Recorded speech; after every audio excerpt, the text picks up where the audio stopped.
Welcome back to One Two Step, and in today's video I'll be showing you how to log into your Union Home Mortgage account. Before getting started, if you are new to the channel, please do subscribe and turn on the notification bell icon to get notified every time we upload new videos. Now let's get started. First of all, open your Google Chrome or any web browser. Then on the search bar, type in Union Home Mortgage Login.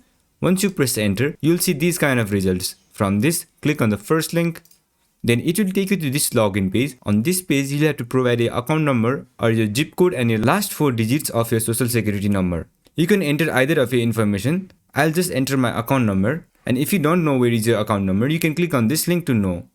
Once you have entered your account number, you can click on the continue button. Once you click on it, you'll get to another page where you'll have to provide your login credentials like your username and your password or your user ID and your password. Make sure to enter all information correctly, and once you press on the login button or the sign in button, you'll be logged into your account. That's it for this video. I hope this video was helpful, and if it was, don't forget to leave a like, comment and subscribe, and turn on the notification bell icon to get notified every time we upload new videos, and I'll catch you on the next one.